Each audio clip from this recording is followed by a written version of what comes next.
So why don't we get started today? We're just gonna do lab day today. You're gonna need your Raspberry Pis. You don't need your breadboard. We just need to get the Raspberry Pi connected so we can try out some networking stuff on it. And again, we're gonna look at some different network activities that we can do with the Raspberry Pi. And also talk about, we're doing them on the Raspberry Pi, but talk about similar things on Windows type computers also for this. So if you go, go to 8, find lab 8 and open that up here. Looks like I'm signing again. And again, you might want to open this up in your Raspberry Pi. So I've got my Raspberry Pi over here opened up. I have it opened up in the window, in a window from Windows. And we'll actually see the program I'm using here later on today as part of this lab for this.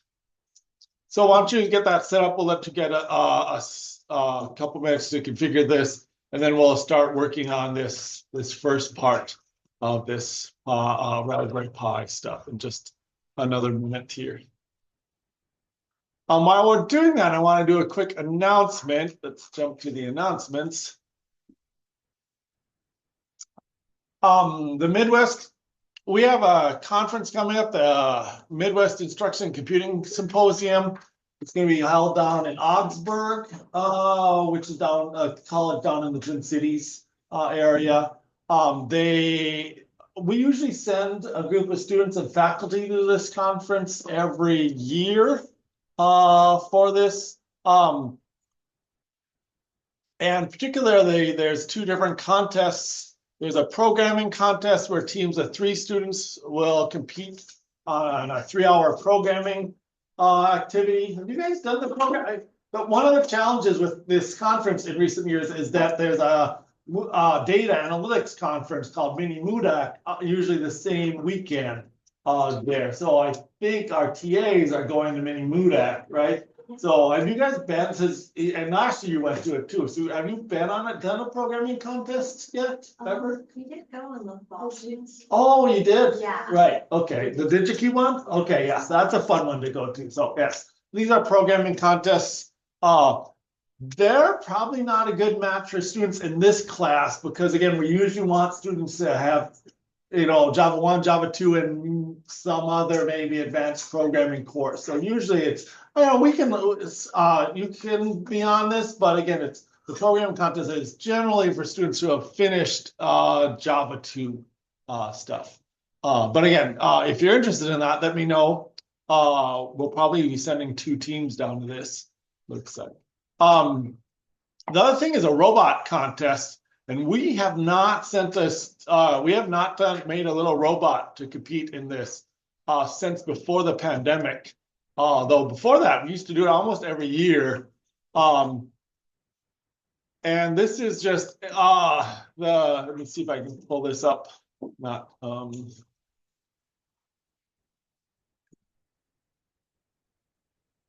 They have this embedded in this web page here. Okay, well, whatever, you can view it. Every year they try different simple robot, and again, these are just kind of advanced robot, well, like basic Lego robots or little robots like this. And they compete on a little 4x4 grid. This past weekend, I was actually at DEC judging the high school robotics tournament. I mean, those are the big robots, and they have teams of 40 students working for months on those. These are much smaller, and a smaller team. Usually we have a team of, like 3 to 5 students working on this. We're doing this. The current thing is we put a little basketball hoop down here, and we have these Nerf balls, and the robot's supposed to try to grab a Nerf ball and throw it into the hoop.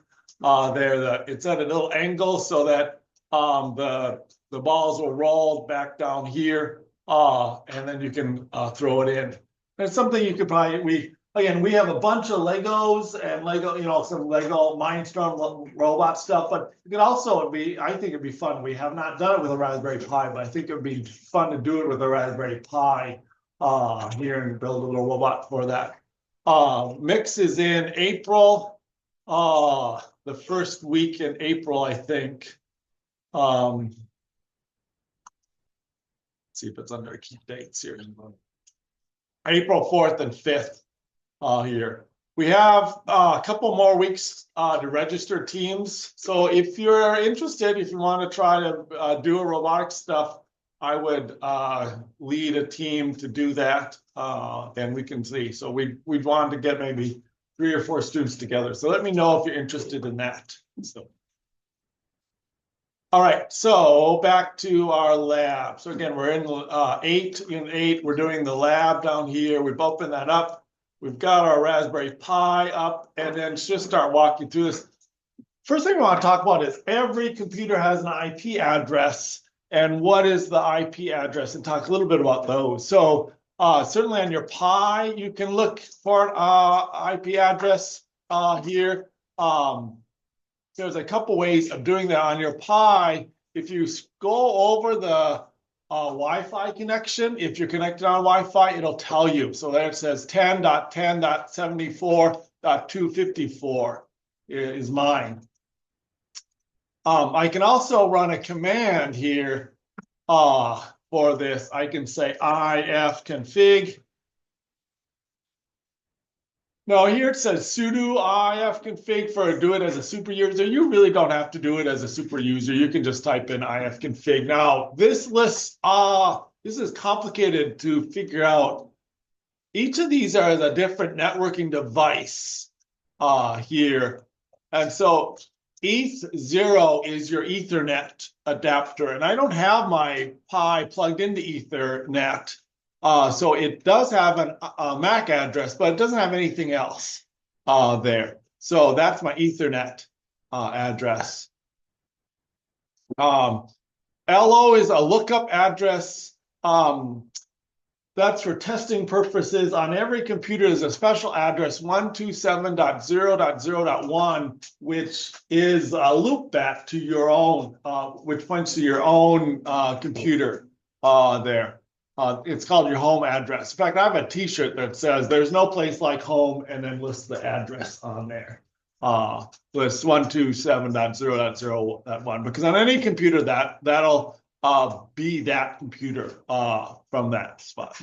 And then this WLAN 0, that's our Wi-Fi, and so that's my actual address. And here is the address 10.10.74.254. Now this net mask, I don't have to worry about, and this broadcast, I don't have to worry about. The broadcast tends to be like the router I'm talking to or something like that. And again, I'm not going to be worried about the packets lost or stuff like that. Now, this is the IPv4 address. I'm actually have an IPv6 version 6 address, which is this longer address here. But again, I'm not too concerned with that here. We also talked about every machine having a machine address. This is the MAC address of this machine, but this is the address I want, is this address here. Now that's probably going to be different than if you go on the internet and find it. Anything that starts with 10.10 or 192.168 is going to be a local address just within your sub network here. So if I'm just going to try to get Chrome here. So, but if I go on the internet and ask what is my IP, it's going to give me a different address here, 143.110.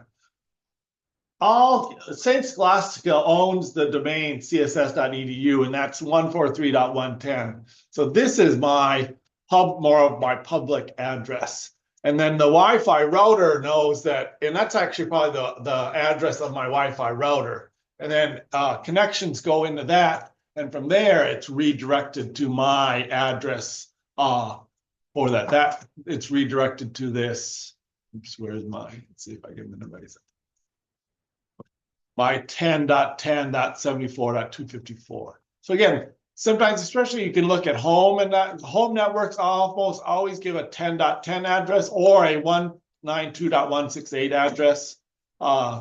And very rarely will your computer get a public address. Now in Windows, here I'm on Windows, I can say, I can type in I can try the same command ifconfig.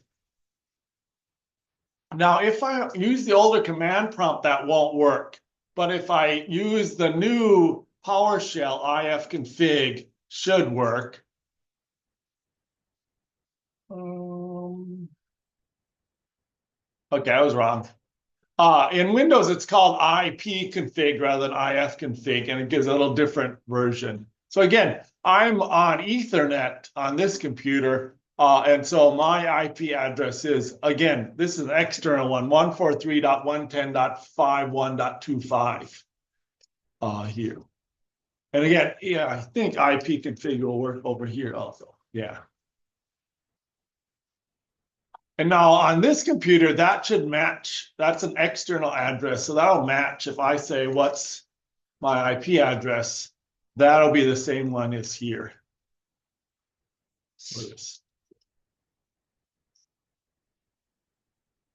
Okay, so find your IP address and submit it. Type, again, make a copy of this, put it in here. Then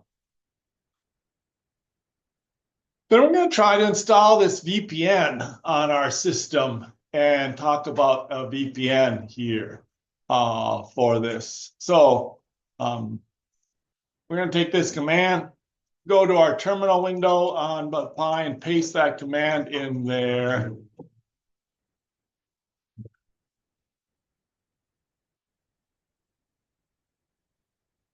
I'm running into problems because let me try this.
Okay, I think I'm getting caught up here finally. No.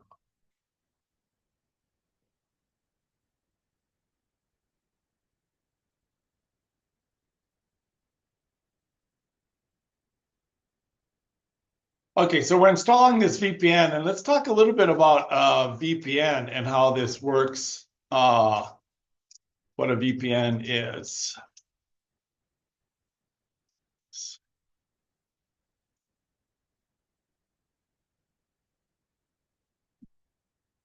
So VPN is a virtual private network. Does anyone use a VPN on their phone or on their computers or something like that? Does anyone have a VPN running for any reason? No. So why would you use a VPN? So VPN will set up basically you make a secure connection from your computer to the VPN server computer. And all your traffic is hidden or encrypted between your computer and that computer. So your internet service provider can't see what you're doing. Your employer can't see what you're doing. Anyone along the way can't see what you're doing. It's also a way of saying you're connected to a different location than where you are. And so there are times where you want to be in a different location than where you are to do certain things. So, for example, I have a VPN. I don't think on my laptop. The school has it set up by default on my laptop, so that whenever I connect up my laptop, it VPNs in the St. Scholastica. So it's as if I'm connected up to St. Scholastica and on the St. Scholastica network, even though I'm somewhere else. And all the traffic is then encrypted back and forth, so I don't have to worry about that. I actually have another VPN. I use a VPN called Surfshark. And there's a number of commercial VPNs out there. I use one on my phone that I can just start up, and I don't run it by default. Some people do, but it'll allow me to set up a connection to any location in the world and pretend I'm at that location there. For example, a typical example you use for, like, I remember when we were traveling in China, the Chinese firewall locks all of Google. So I couldn't get on Gmail, I couldn't go on Google Maps, I couldn't see Google Docs, any of that work stuff I could not see because it's all blocked in China. So what I had to do is I had to use a VPN and make my computer think I was, connected up in a different location than in China.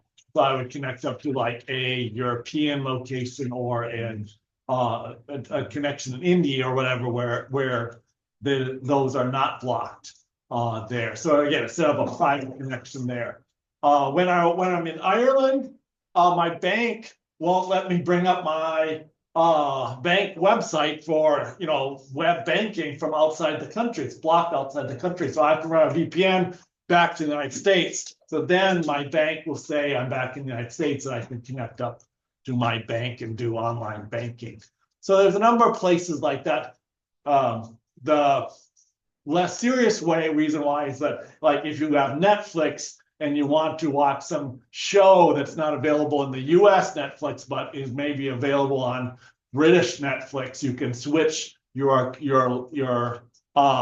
country and you use your stuff there. So again, we do that sometimes when, again, we're traveling. When we're in Costa Rica, we couldn't I was wanting to forget what one of the stations we subscribed to, it wouldn't allow us to access it from Costa Rica when we were traveling on theirs. But again, if we VPN'd to a server in the United States, then they thought we were in the United States, and then we could watch I think it was Paramount or Peacock or Hulu, one of those things. So, okay, so we're going to try to install a VPN here and get this, talk a little bit about this. So we're going to run this command. This curl command goes to a URL and gets a install script from a URL. That's what curl does. And I can actually look at this URL to see that.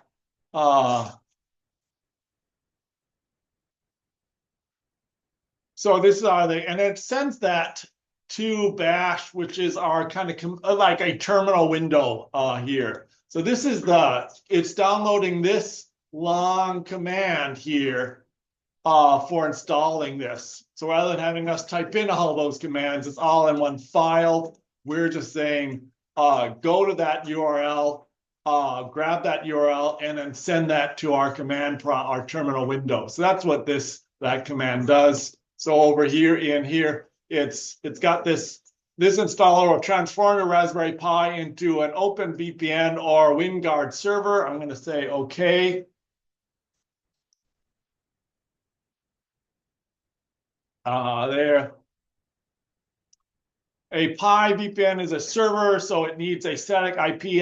So we're going to do this, and then we're going to uninstall it today just so we can see kind of what's involved in it.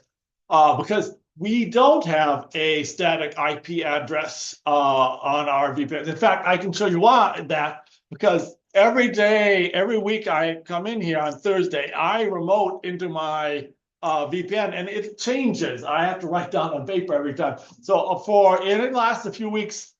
First, my address was 10.10.76.25, then 10.10.72.155, and today it's 10.10.74.254. So it's a different, again, I don't have a static thing. Every time I connect up my Pi, I might get a different address, which isn't good for some things. But for this, we're just going to say that's okay. So I'm just going to say okay. It says it doesn't seem to have a working IPv6 connection.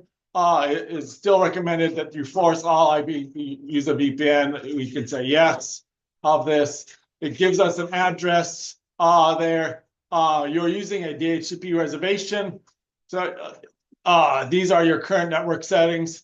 And I'm going to just say we're not going to set up a static IP address. So rather than saying that, I'm going to switch back to yes and say just use this address. Because again, we can't, IT could, but we're not going to set up static IP addresses just for this one little thing. So I'm just going to switch this, use the arrows to switch to yes. So we're not going to worry about a static IP. And then choose local connections. And again, I have different users. Here, I'm going to say CSS user as my user. You might just have one user set up on your Pi. I have, looks like 5 users currently set up on that. So now I'm done, and I'll let this install and run for this. So, let's see. Do we need to install WireGuard? Okay.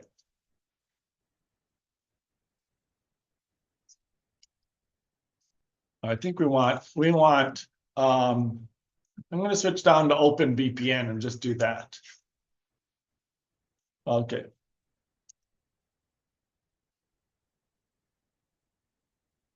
And I'm just going to say okay for the rest of these things.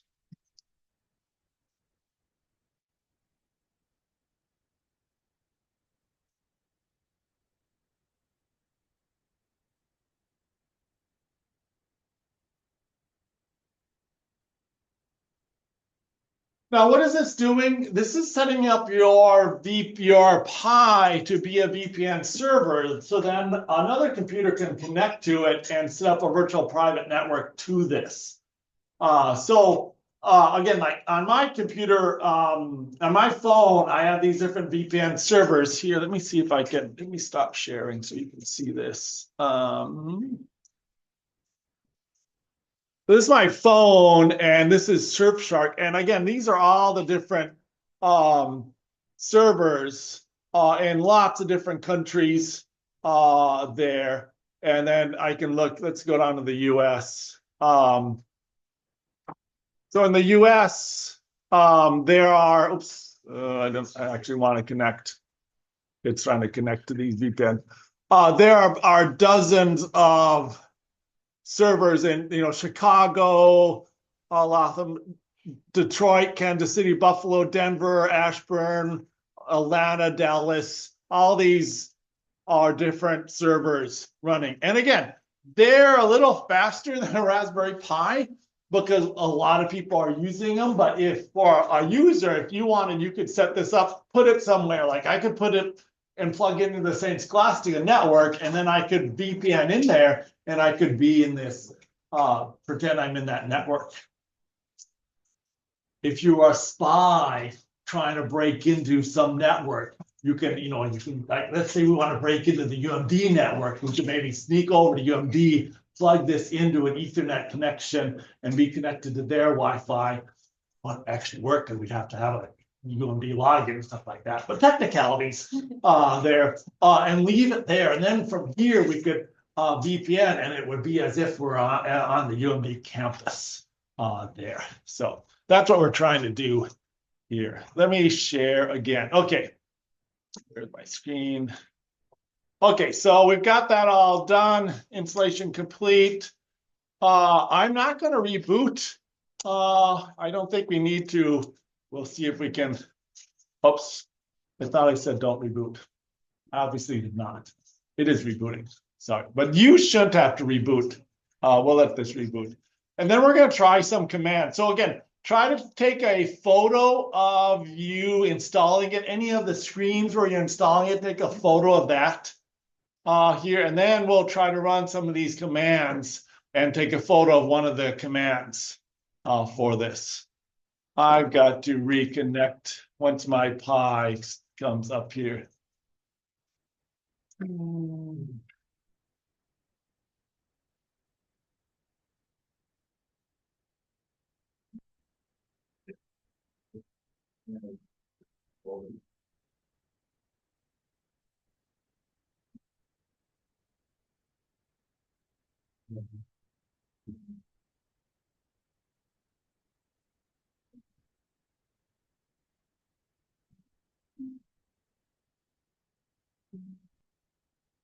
So once you have your Pi, your VPN connected, you can try out some of these commands here and run these commands.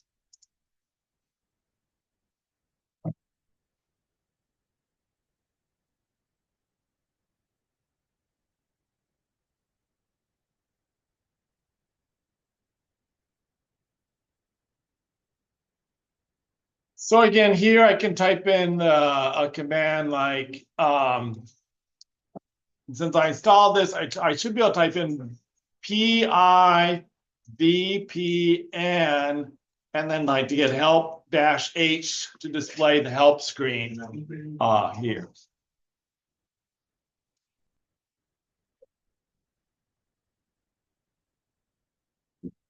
So see if you can get this PI VPN installed and try some commands for it. So again, we're running this. Some people will, when they're running this install script, it is running into some dependency problems with some of the libraries, and it's not. So then when they go down to here, it doesn't work. So just if that has your case, just take a screenshot of the output of this. And then when you run this, take a screenshot of this that it's not working and just paste those in here and show that you've done it. So, because again, we're just going to try this out and then we're going to uninstall this. So the last thing we're going to do is type in this command, the -u command. So here I'm going to call it Pi VPN -u to uninstall it. Can you do it again when you put your name or something? Can you create that? Okay, let's not uninstall. So again, you can do Pi VPN -a for add or my -add. Nope, sorry, Pi VPN add or -a. So no dash for add. And then here you can just say enter, and here it says give a client name to, and I'll add that client.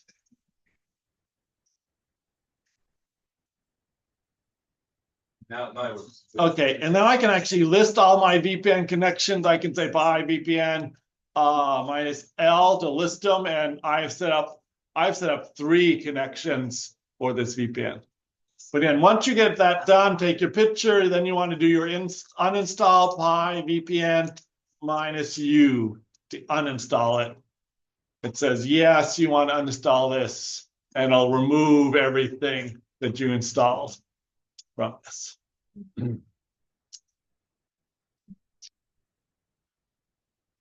So again, places like China have really strict firewalls.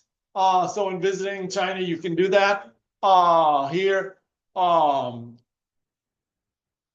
So I want you to do a little search on the firewall in China and how to use VPNs in China to access information outside of China here. And again, this paragraph can be from a website or it can be from AI, either one.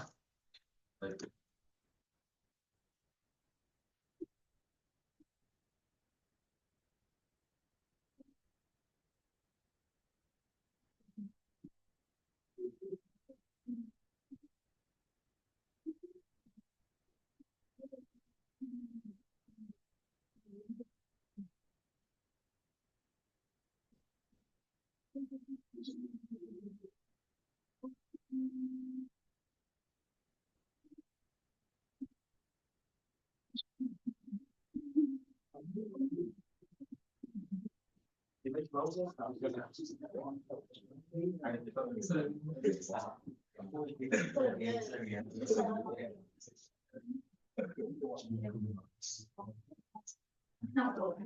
yeah, try that. And that.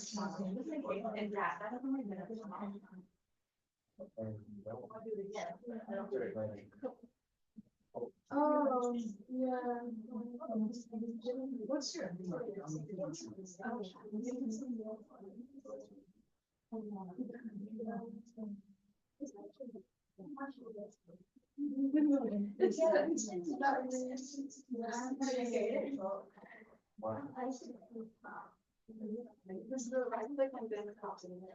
So again, search for this next part, do a search on China VPN. So I just asked like Google, how well does China block VPNs? Because you know, when I was last there, it was blocking VPNs every month. We had and we were there for 10 days, and at least 4 times that we had to find a new VPN because they would block, they'd find the VPN.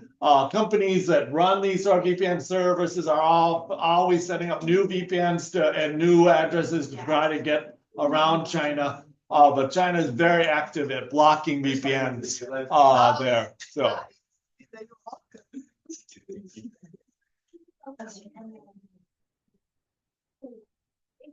So can I just try to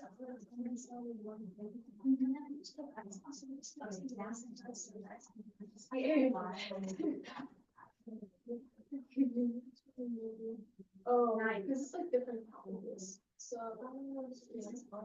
yeah.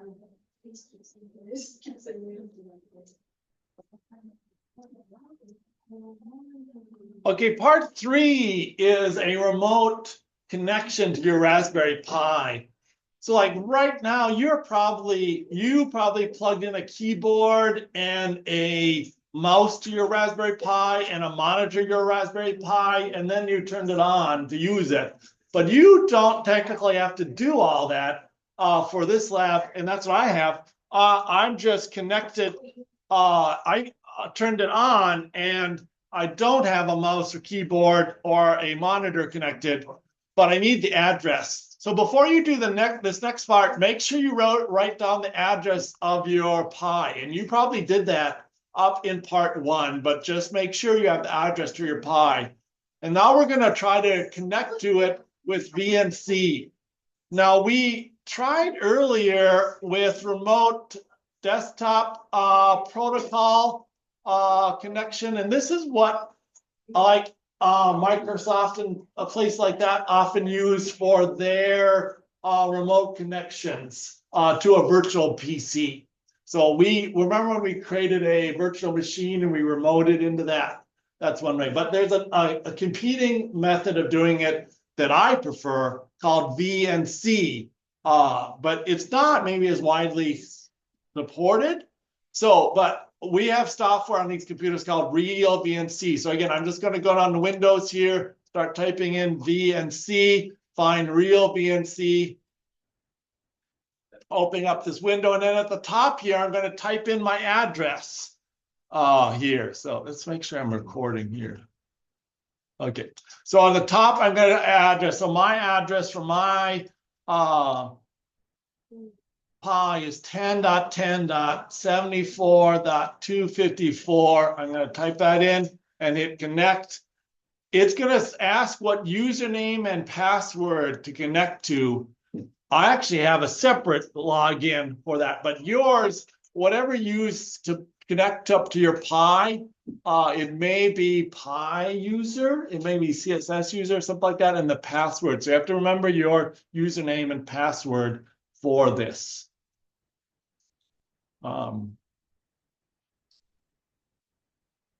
Okay, so in order, and now I've got this running in the Windows. So again, to use this on campus, we want you to be on a Windows computer connected up to your Raspberry Pi there. So you have a couple options. You can disconnect the monitor and the keyboard from your Pi and plug it in and make sure you, and hopefully you've got everything ready to go. You remember your login and password, or you can go to the computer next to you in the lab and try to connect up from the computer next to you if the computer next to you is open there. But again, what we want to do is eventually this is my Windows computer, and in a window here, we want to have the Pi in a window of our Windows computer. So that's what we want to have that set up.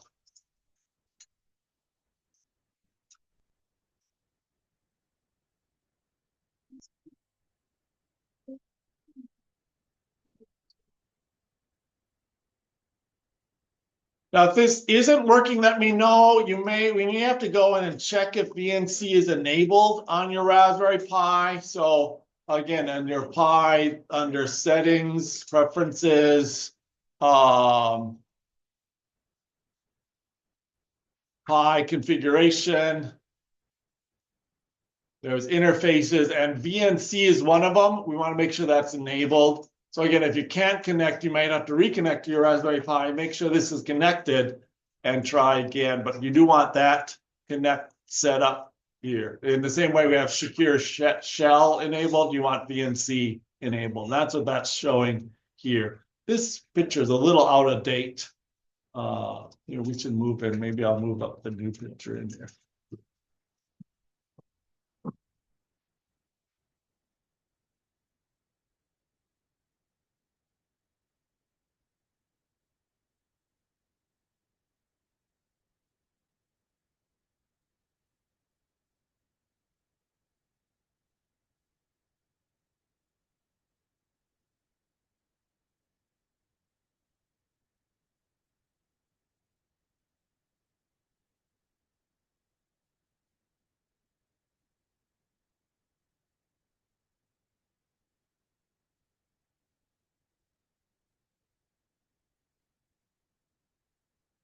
Again, and then you should be able to get a picture of your Pi running in a window and paste it here. So see if you can get your Windows computer with Pi running in a window there and paste that in.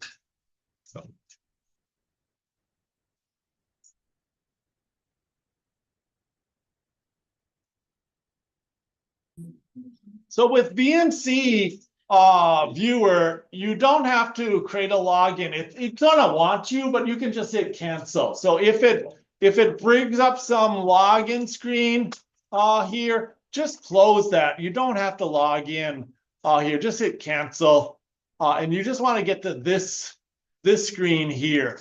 So again, you should be able to just close any sort of login screen. You don't need a login to use it. It wants you to log in and be a paid subscriber or something like that, but we don't need to do that for what we're using. And then again, from here, you just type in your address, the IP address of your Pi, and then you'll connect to it. And it remembers mine, so I'm just going to click on this one. You have to type in your username on your Pi, so it's probably like Pi user or something like that, and your password here. And again, then it should open up a window. Oops, I must have typed that in wrong. There, it should open up a window to your Pi then.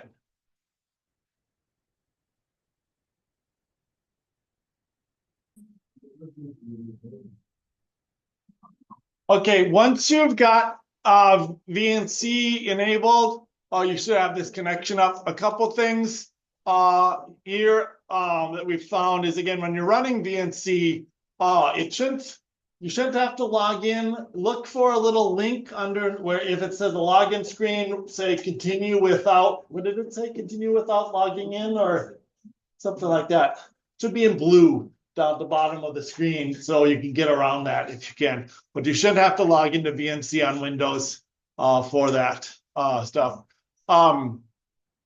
If you're connecting and trying to connect, once you run VNC and it's being rejected, you're having a timeout, you might have to go back to your Pi, go here, go to preferences, and go to Raspberry Pi configuration. It'll bring up this window here and switch over to interfaces. We want secure shell and we want VNC enabled.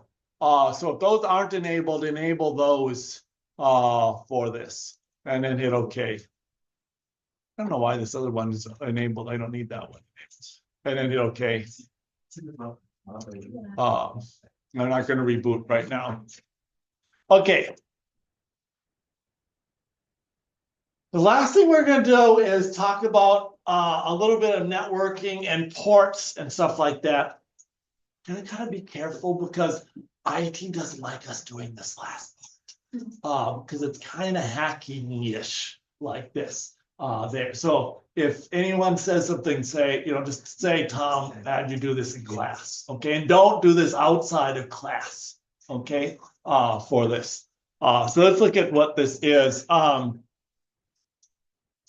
So we're going to install network mapping, a network scanning tool that is going to look at different IP addresses and see what's connected to different IP addresses here. So again, in our Raspberry Pi, we're going to open up our terminal and we're going to paste in this command. Now, one thing that we see is that it gets kind of confusing because I can copy this and I'm in Windows, but then if I paste it in Pi, it doesn't go. So sometimes like VNC or these remote desktops don't move your clipboard back and forth.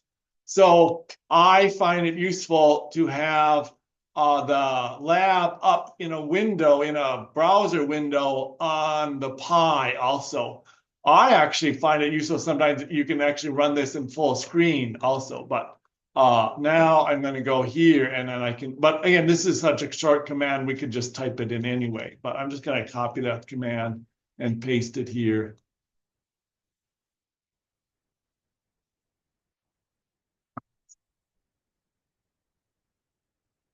And now we can start looking at IP addresses and see. So every IP address is made up of 4 numbers and each number between 0 and 255. So a typical one here is like 172.16.254.1 there. So each of these numbers is between 0 and 255. And again, that's because there's 8 bits in each one for that address here. So also with every address, we haven't talked too much about it, but there are kind of virtual ports on your machine that different connections come in and different traffic comes in on different virtual ports here. So like emails are sent on port 22 or 25. Secure shell is on port 22. Your web browser is on port 80 here. So there's lots of different ports. And again, certain games will use certain ports and stuff. And sometimes you have to enable or disable certain ports through a router or some configuration to get things to work here when you're trying to get networking stuff. And again, we won't deal too much with that, but just know there are virtual ports here. And that's why sometimes when we try to like secure shell or connect, that port might be blocked and we might not access that. So we're going to run this sudo our nmap and try to look at the ports of a location. I'm going to run this and connect up. Why don't we try, I'm going to do my Windows PC here. What's my IP address? So my address is 143.110.51.25. So over here, I'm going to type in this command. Let's move this up here. This one down. Okay, so I have to run this as a super user. So I say sudo space nmap. I'm going to try to map out an address -0 and then 143.110.51.25.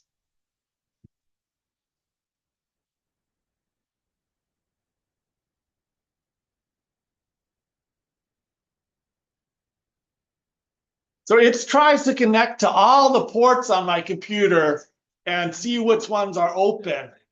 And it finds that port 80 is open for HTTP traffic. That's my web traffic. It finds that port 135 is open for Microsoft Remote Procedure calls. Port 445 is open. I don't know what that's for. And then port 2701 is open for SMS remote calls. So.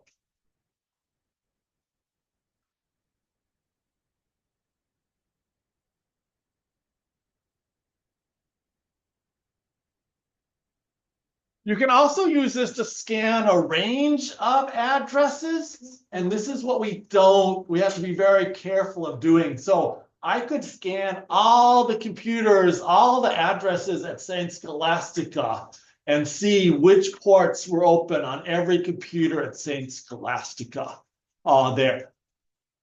IT would see me doing this, and I would probably get some, IT would probably visit and talk to me about this. So we don't want to do this on campus. But this is what hackers or people are doing, and why you always have to have your remote computer secure. A lot of people say, oh, no one knows the address of this computer or what ports are open. So I'm just going to leave this remote computer, this little Raspberry Pi or this database server or whatever, this web server open on my network, and no one knows about it. No one can find it. It's easy to be found because people are routinely scanning every IP address out there for this. People are running these scans constantly, going through every computer out there and trying and checking every port on every possible address. And because there's tools like this that'll do this sort of stuff here. So again, I can scan a whole range of computers here. So a typical thing is on my home network, I can do this and scan from 192.168.1.1 to, I can list out the computers, or I can list out a range. I don't even think I show you how to list out a range because I don't want you doing that. So we want to, but I can list out multiple computers to scan here and look at. So.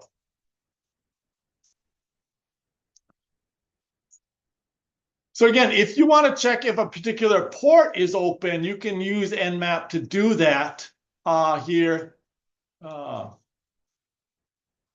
I can say Nmap and then a port like secure shell and then the address. So I want to see if I can secure shell into my computer here. I can type in Nmap. And I know I can because I actually scanned all of, well, no, actually secure shell wasn't listed here. It's not listed. So I can actually secure shell into this computer. Nmap -p, secure shell, and then -sv, it's little s, big V, and then my address, 143.110.51.25.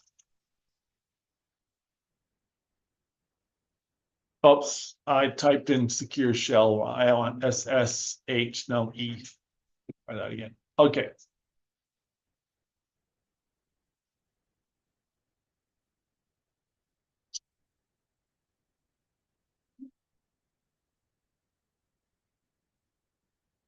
And it'll report the status of that port here.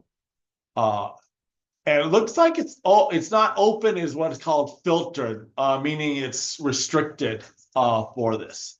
So, okay. Again, I just wanted to show you that we can access these different ports and stuff like that, and these commands. It's useful when you're trying to figure out connect one computer to the other and stuff. So, like again, when you're trying to do VNC back and forth here. It's a nice way to connect, see if your two ports or computers and ports are connected from one thing. I often run this when I'm trying to talk to a printer. I should have brought down our printer address upstairs. But again, when I'm trying to talk to our printers, all of our printers have an IP address on campus. And if some printer is not connected, you can run this and see what ports are connected and do some debugging on that. So again, run some simple devices. if you're looking for a computer, I suggest you just use my computer. Or another thing you can do is you can try your phone and see if your phone is on Wi-Fi, see if you can try that. But again, don't do this on a stranger's computer, and then just again get a picture with a couple commands here and paste it in here, and then we are done for the day. And next week we have spring break. So yes, we are very excited for spring break. So I'm going someplace very exciting for spring break. I'm going to my home and sleeping a lot during spring break, and maybe going for a walk around the lake walk if it warms up a little bit more. That's my exciting spring break plans. Okay. When you're done, you can shut everything down. Call a TI over if you need help with any of this. Okay, I'm going to stop this. A couple things. I'm going to talk to the remote users there. Let me know if you have remote users, if you have any trouble with this. I'll walk you through some things. Let me walk you through on this here. So you should be able to do this part A fine as a remote user. You'll probably have most home users will have a 192.168 address something, put that there here. You should be able to install this fine and try this out. Part 2 should work fine with the remote users. VNC, you want to make sure you enable this in your Pi. And you may have to install this VNC viewer here app on your Windows computer, or if you have a different computer, you may have to do that. You can actually get an app so you can connect up from your like a phone or something like that. We're using, what are we using here again? VNC. We're using the real VNC viewer app. So again, you can look for that, and if that's, I don't think that's installed by default on Windows, so you might want to try to install. Is that what this is? Yeah, that's what this is linked to. So again, you can, if you have Windows or Mac, you can, or even mobile, but you can install it on some device. We just need some device to try and connect to your Pi correctly. And I actually think once you have that connected, that helps, because then you don't have to finagle so much with your Pi. And again, your network here should work. You should be able to do this on your Pi from your home network also. And again, these addresses are more likely. And again, maybe you can find the address of your home computer or something that you want to connect to there. Okay, I'll stop. Let me know if you have questions from all people.